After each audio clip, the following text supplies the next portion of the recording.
नमस्कार दोस्तों, शोध की इस रोचक यात्रा में पुनः आपका स्वागत है। अनुसंधान की भाषा का यह तीसरा वीडियो है और इसमें हम समय पर आधारित शोध की चर्चा करेंगे।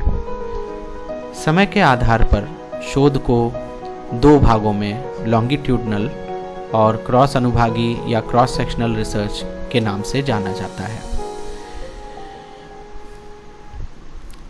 दोनों का मुख्य अंतर, जैसे सर्वे या सर्वेक्षण जब किसी चीज़ का लिया जाता है तो इसमें डेटा एक बार, जो भी आपका विश्लेषण है वो एक बार में जो एकत्र किए गए डेटा पर आधारित होता है। एक बार आप सारे तथ्य इकट्ठा करते हैं, एकत्र करते हैं और उस सूचना के आधार पर अगर आप रिसर्च के रिजल्ट निकाल रहे हैं तो वो क्रॉस सेक्शनल रिसर्च कहलाएगा। यहाँ खास बात ये होती है कि ये किसी दिए हुए समय पर लिए गए अवलोकन या ऑब्जर्वेशन पर आधारित होता है।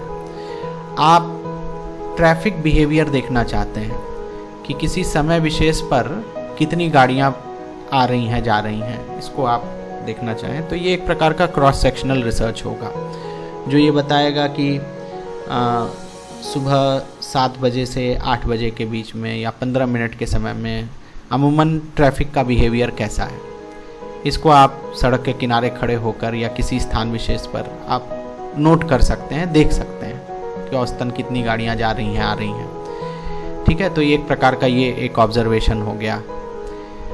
तो ये एक क्रॉस सेक्शनल हुआ क्योंकि उस समय विशेष पर क्या रहा इसको आप बता रहे हैं। इसी तरह से जो मान लीजिए कि कोई रेस्टोरेंट है और वो ये जानना चाहता है कि हमारी सर्विसेज कैसी हैं, हमारा फूड क्वालिटी, जो खाना है उसकी क्वालिटी कैसी है, जो एम्बियंस है, वातावरण वो कैसा है, जो एम्प्लॉयज़ हैं उनका व्यवहार कैसा है। तो इसके आधारित उन्होंने एक फीडबैक फॉर्म बनाया और उसको कस्टमर से भरवाया। तो उससे भी ये भी एक प्रकार का क्या है, एक प्रकार का क्रॉस सेक्शनल रिसर्च है। क्योंकि अगर आप इसी तरह के मान लीजिए आप 500 फॉर्म इकट्ठा करते हैं तो आपको पता चल जाएगा कि ऐसे कौन सी चीज़ें हैं जिस पे लगभग सभी लोग जो है वो एक हाई स्कोर्स दिखा रहे हैं और कौन सी ऐसी बात है जिस पर लोग उतने संतुष्ट नहीं हैं। तो कहीं ना कहीं ये एक बिहेवियर को इस रिसर्च के द्वारा, अनुसंधान के द्वारा आप निष्कर्ष तक पहुंच पाएंगे। तो ये बात तो हुई क्रॉस सेक्शनल रिसर्च की। अब बात करते हैं लॉन्गिट्यूडनल रिसर्च की। लॉन्गिट्यूडनल रिसर्च वो होता है जिसमें डेटा एक से ज़्यादा बार एकत्रित किया जाए। एक से ज़्यादा बार एकत्र करने का मतलब कि माप की कम से कम 2 या उससे अधिक जो है वो चक्र हो सकते हैं मापन के। यानी कि आप जैसे मान लीजिए कि एक टीचर है और वो ये जानना चाहता है कि किसी जो जिन बच्चों को पढ़ा रहा है उनका ज्ञान किसी दिए हुए विषय में कैसा है। मान लीजिए कि मैथ्स के टीचर हैं और वो ये जानना चाहते हैं कि बच्चे कितना सीख पा रहे हैं। तो बच्चों का लेवल जानने के लिए वो एक टेस्ट लेते हैं T1। उनके सारे स्कोर्स बच्चों के कलेक्ट कर लेते हैं। मान लीजिए कि 50 बच्चे हैं तो 50 स्कोर आ गए। ये उसके बाद वो मैथ्स का एक विशेष जो कार्यक्रम है, जो जैसा उनको लगता है कि अगर इस कार्यक्रम से या इस पद्धति से पढ़ाया जाए तो बच्चे बेहतर सीख पाएंगे, तो उसको वो इंट्रोड्यूस करते हैं। और इंट्रोड्यूस करने के बाद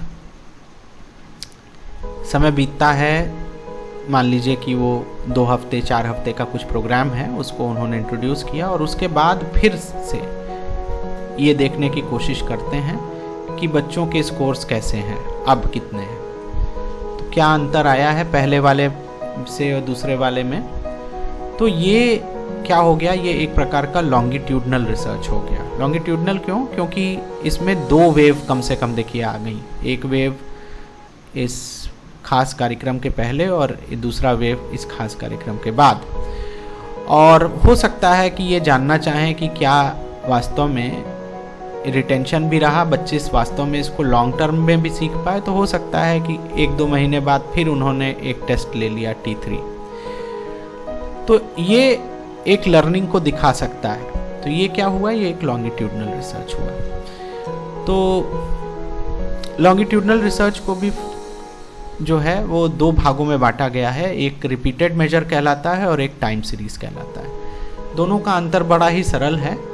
अगर आपके पास माप के 2 या कुछ चक्र हों तो आप रिपीटेड मेजर डिज़ाइन का उपयोग कर रहे हैं। जैसे जो उदाहरण अभी मैंने आपको बताया, जिसमें एक टीचर ये जानना चाह रहा है कि एक विशेष पद्धति से बच्चों के सीखने की जो क्षमता है उसमें वृद्धि होती है, तो वो रिपीटेड मेजर डिज़ाइन का प्रयोग कर सकते हैं। और वहीं अगर आप जो डेटा है वो 30 साल, 40 साल, 10 साल, 20 साल, 50 साल, 100 साल, ऐसे आप किसी डेटा का अध्ययन करना चाहते हैं जो सेकेंडरी डेटा है, जैसे मान लीजिए कि किसी देश की अर्थव्यवस्था पिछले 50 साल में कैसे बदली, पिछले 70-75 साल में किस तरह से क्या उतार चढ़ाव है, अनएम्प्लॉयमेंट रेट कैसे बढ़ा घटा, इन्फ्लेशन रेट कैसे बढ़ा घटा, मुद्रास्फीति, इन चीज़ों से आप इकोनॉमिक डेटा को अगर आप देख रहे हैं खास तौर से, तो इसको आप टाइम सीरीज डेटा से देख सकते हैं। ठीक है, तो ये मुख्य अंतर है दोनों का।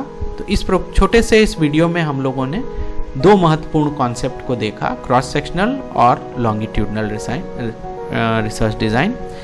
और किसी दिए हुए समय पर, पर्टिकुलर समय पर अगर हम डेटा को कलेक्ट करते हैं और हमारा जो एनालिसिस है वो उसी एक बार कलेक्ट किए हुए डेटा के ऊपर आधारित होता है, तो उसको हम लोग क्रॉस सेक्शनल कहते हैं।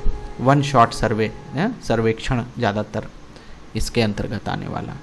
और अगर कई बार आप माप रहे हैं, कई क्वेश्चनेयर आपके पास हैं, एक क्वेश्चनेयर को आपने मान लीजिए पहले भरवाया, फिर कुछ समय बाद एक क्वालिटेटिव क्वेश्चनेयर बनाया, एक और बनाया क्वालिटेटिव इंक्वायरीज के लिए, क्वांटिटेटिव फेज, क्वालिटेटिव फेज, तो इसको हम लोग रिपीटेड मेजर कह सकते हैं। ठीक है, एक ही सेट ऑफ टारगेट ऑडियंस है, उसी के पास आप बार बार जा रहे हैं, तो वो भी एक प्रकार का रिपीटेड मेजर हो सकता है। ठीक है, तो ये कुछ चीज़ें हैं जिसको हम लोग लॉन्गिट्यूडनल रिसर्च, अब मान लीजिए कि किसी खास प्रक्रिया से